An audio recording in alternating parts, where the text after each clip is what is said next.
ඔයාලා ගොඩාක් ආදරෙන් පිළිගන්නවා. ඉතින් අද මැන්ඩලා පැටර්න් සම්බන්ධයෙන් කරන 14 වෙනි වීඩියෝ එක. ආදි රැඳලා ඉන්න මගේ වීඩියෝ එකත් එක්ක දිගටම තාමත් මගේ channel එක subscribe කරලා නැත්නම් subscribe කරලා support එකක් දෙන්න කියලා ගොඩාක් ආදරෙන් ඉල්ලනවා. මේ වෙනකොට මම මැන්ඩලා පැටර්න්ස් වීඩියෝ 13ක් ඔයාලට කරලා තියෙනවා. ඒත් එක්කම ඒවා ප්‍රැක්ටිස් කරන හැටිත් මම ඔයාලට කියලා දීලා තියෙනවා. මේ වෙනකොට මැන්ඩලා ඔයාලටම අඳින්න පුළුවන් වෙන තරමේ දැනුමක් සහ අදහස් ඔයාලට ලැබිලා ඇති. අද මම ඔයාලට ඒ පැටර්න්ස් වලින් මැන්ඩලා එකක් අඳින්න විදිය තමයි කියලා දෙන්න හදන්නේ. මම ඔයාලට මුල්ම වීඩියෝ එකේ කියලා දුන්නා මැන්ඩලා කියන එකේ සරලම තේරුම ජ්‍යාමිතිකව විවිධ සංකේත වලින් නිර්මාණය කරන ලද චක්‍රයක් කියන එක. දැන් මම කියලා දුන්න පැටර්න්ස් වලින් ගලපගෙන කොහොමද මැන්ඩලාවක් අඳින්න කියන එක තමයි දැන් මම කියලා දෙන්න හදන්නේ. මේ වැඩේට කොණමානයක්, කව කටුවක්, කඩි රූලක්, ඒතර තුඩ ඉරියට දින පැන්සලක් සහ මකණයක් ඕන වෙනවා. මූලික දල සටහන අඳින්න තමයි මේ ටික අපිට ඕන වෙන්නේ. ඉතින් මුලින්ම අපි ග්‍රිඩ් එකක් ඇඳ ගන්න ඕනේ. එතකොට තමයි ජ්‍යාමිතිකව සමාන විදියට මැන්ඩලාව අඳින්න පුළුවන්. කාලයක් ප්‍රැක්ටිස් කරනකොට ග්‍රිඩ් එක අඳින්න නැතුවම මැන්ඩලා වලට අඳින්න පුළුවන් වේවි. කොහොමද මේ ග්‍රිඩ් එක අඳින්නේ? අංශක 360 කෝණමානයක් ගන්න එක මේ يعني ගන්නවා නම් ගොඩක්ම ලේසි. මුලින්ම කෝණමානයෙන් අංශක 360 ලකුණු කර ගන්න ඕනේ. ඒ ටික ඔක්කොම පැන්සලෙන් යා කරලා ගන්න ඕනේ. විශේෂයෙන්ම මේ ග්‍රිඩ් එක අඳිනකොට පැන්සලෙන් අඳින කොටස ටිකක් ලාවට වෙන්න ඇඳ ගන්න.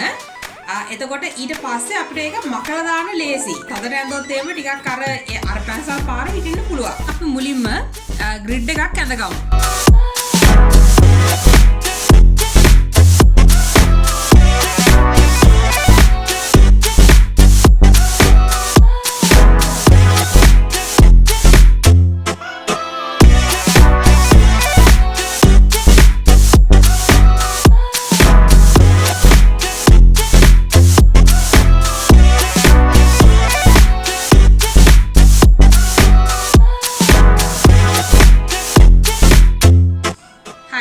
දැන් මේ විදිහට අපිට ග්‍රිඩ් එක ඇඳ ගන්න පුළුවන්.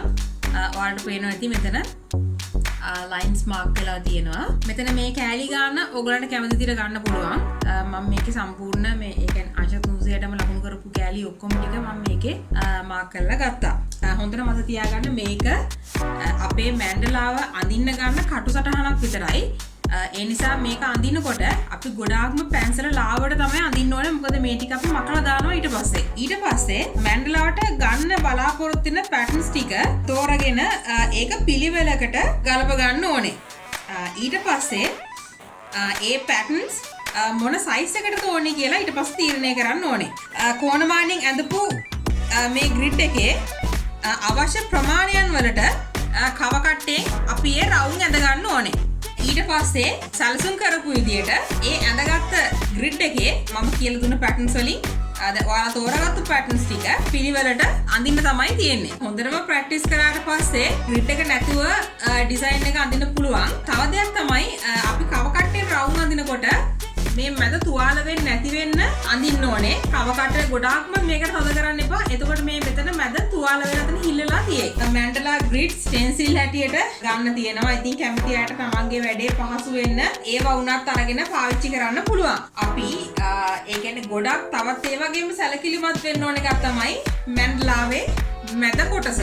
දැන් මම මේ වෙනකොට මැන්ඩලා පැටර්න්ස් ගොඩක් මම ඔයාලට කියලා දීලා තමයි තියෙන්නේ. ඒ වගේම දැන් ඔයාලට මේක අඳිනකොට මැද කොහොමද ගන්න ඕනේ කියලා මම තාම ඔයාලට කියලා දීලා නැහැ. දැන් මම මේ මැදට අඳින්න පුළුවන් ඩිසයින් කීපයක් අද වීඩියෝ එකේදී මම කියලා දෙනවා. බොහෝ වෙලාවට මැන්ඩලා වල මැදට අඳින්න ගන්නේ කළු රවුමක්. එහෙම නැත්නම් පාට කරන්න සුදුවට දීලා තියෙන රවුම. නමුත් ඊට අමතරව තව ඩිසයින් තමන්ගේ අඳින මැන්ඩලාවේ ඩිසයින් එක හැටියට පාවිච්චි කරනවා. දැන් අපි බලමු මැන්ඩලා වල මැද අඳින ක්‍රම කීපයක්.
ඉවරයි. ඊට පස්සේ ඊළඟ ලයින් එකට තෝරගන්න එක ගොඩාක්ම වැදගත්. අපි මේ මැදට ඇඳපු එක highlight වෙලා පේන්න ඕනේද නැත්නම් ඒක neutral වෙලාද පේන්න ඕනේ කියන එක තීරණය වෙන්නේ මේකෙන් පස්සේ අපි ඊළඟට අදින රවුම අනුව. ගොඩක් වෙලාවට දැන් මෙතන අපි කළු පාට එකක් මේ වගේ කළු පාට එකක් නම් ඇඳලා තියෙන්නේ. ඊළඟ හිස් තීරු ගොඩක් කරලා පාවිච්චි කරනවා. සුදු කළු විතරක් නෙමෙයි මැන්ඩලා අඳින්න. දැන් පාට මැන්ඩලා පවා තියෙනවා. විවිධ කලර්ස් භාවිතා කරලා අඳින ලස්සන මැන්ඩලා වර්ග දැන් තියෙනවා. එතකොට මෙතන කළු වෙනුවට ඒ අපි අඳින මැන්ඩලාවේ පාටින් තමයි එතන මැද පාට කරන්න ඕනේ. ඊළඟට දැන් ඔයාලා දැන් මෙතනට තෝරගත්තනේ මැන්ඩලා පැටර්න්ස් ටික. ඒ තෝරගත්ත පැටර්න්ස් ටික පිළිවෙලට ඇඳගෙන යන්න තමයි මෙතනින් එහාට තියෙන්නේ.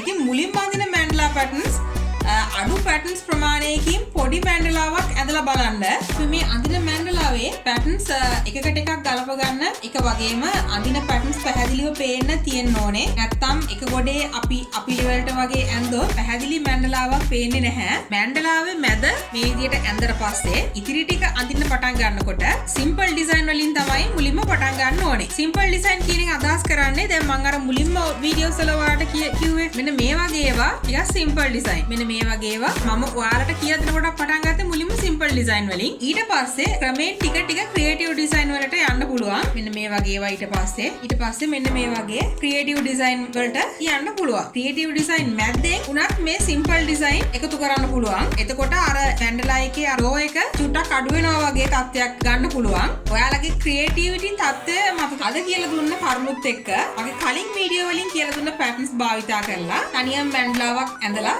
බලන්න. තවත් මේ වගේ වීඩියෝ එකක් අරගෙන ඉක්මනට මෙන්නම්. ඔයාලා හැමෝටම සුබ දවසක්.